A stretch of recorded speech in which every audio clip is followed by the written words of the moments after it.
Jangan sampai ada yang ingin kembali kepada Undang-Undang Dasar 45. Itu yang kita mesti kita jaga.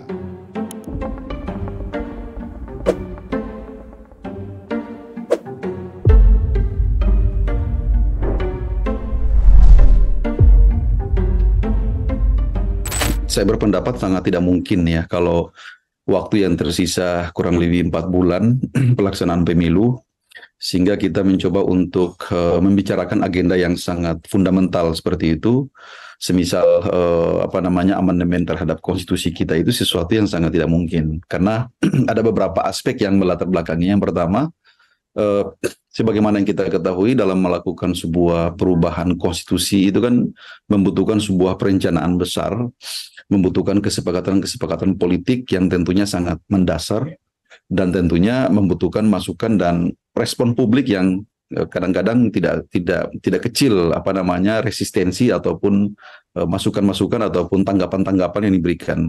Tentunya ini membutuhkan satu energi yang besar. Yang kedua, parlemen saat ini ya, baik DPR, DPD, baik presiden ataupun resourcing politik yang ada di negara ini, saat ini semuanya telah berkonsentrasi untuk bagaimana mensukseskan dan memenangkan pemilu. Sehingga saya kira sangat tidak memadai waktu yang ada saat ini untuk mencoba kita membahas satu agenda yang cukup besar dan strategis. Perubahan Undang-Undang Dasar 45 itu sesuatu yang sangat besar, ya, sesuatu yang sangat fundamental. Sehingga jangan kita membahas dalam satu suasana yang penuh dengan ketergesa-gesaan, ya. Jadi kalau saya berpendapat bahwa penetapan ataupun pemberlakuan Undang-Undang Dasar 45 itu cukup satu kali saja dalam ketergesaan, ya. Dalam suasana ketergesa-gesaan itu cuma terjadi pada pembahasan konstitusi Undang-Undang Dasar 45 pertama kali oleh PPKI pada saat itu. Sehingga dalam pidatonya Bung Karno mengatakan bahwa memang Undang-Undang Dasar ini dimaksudkan sebagai satu atau sebuah dokumen dasar yang memang dilakukan dengan cara yang kilat, dengan cara yang cepat. Tujuannya apa? Yang pertama, agar kita cepat merdeka, dan untuk mengisi kemerdekaan itu seluruh perangkat-perangkat kenegaraan telah tersedia, termasuk hukum dasar itu sendiri. Nah, setelah itu saya berpendapat mestinya jangan lagi gitu kan, jangan lagi ketika kita telah bernegara dalam keadaan yang tenang seperti ini, kita telah bernegara dalam situasi yang kondusif, yang sangat baik, sehingga segala sesuatu harus berangkat dari sebuah proyeksi dan perencanaan perubahan yang matang. Sehingga dengan demikian hasil ataupun resultante daripada perubahan itu sendiri tentunya mempunyai daya berlaku yang cukup panjang. Kan membahas atau memberlakukan suatu konstitusi atau satu undang-undang dasar itu kan tidak sesimpel ketika orang itu membahas undang-undang biasa atau undang-undang organik di parlemen. Undang-undang dasar itu sangat rumit gitu ya. Pembahasannya itu membutuhkan energi politik yang tidak sedikit. Kemudian pilihan-pilihan bahasa, pilihan-pilihan diksi ataupun pilihan-pilihan bahasa hukum yang digunakan itu tidak seperti bahasa regulasi yang cukup teknis. Dia itu harus mendasar, mencerminkan satu pikiran kebangsaan yang panjang, mencerminkan atau merepresentasi kehendak politik bangsa ini secara keseluruhan, sehingga jangan parsial, jangan juga pragmatis ataupun sifatnya mungkin transaksional, kira-kira seperti itu. Jadi Undang-Undang Dasar itu di seluruh dunia seperti itu, ya.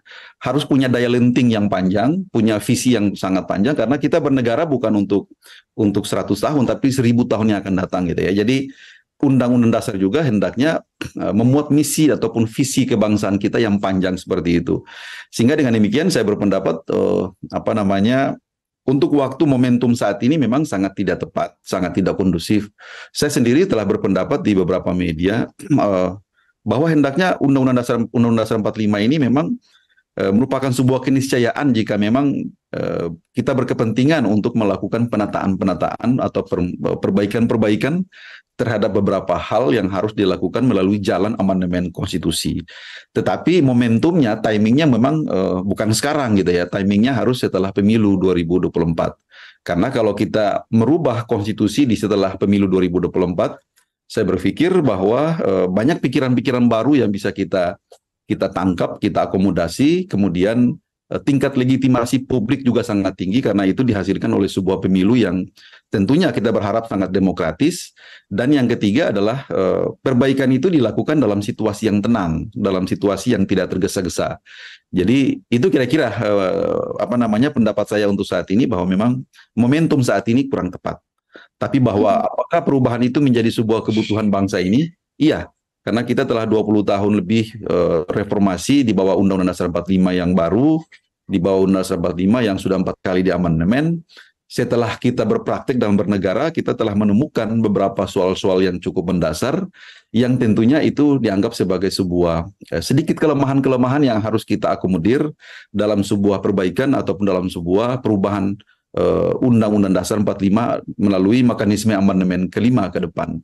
Saya kira itu sebuah keniscayaan ya. Jadi memang Undang-Undang Dasar itu memang bukan sesuatu yang jumut untuk kita diskusikan atau kita bicarakan, karena memang sifat dasar daripada sebuah hukum atau Undang-Undang Dasar itu sendiri memang selalu tercermin watak adaptasinya gitu ya. Jadi materi muatan daripada satu konstitusi atau satu undang-undang itu memang punya satu sifat bawaan bahwa memang harus adaptasi dengan setiap perkembangan zaman, setiap perkembangan masyarakat.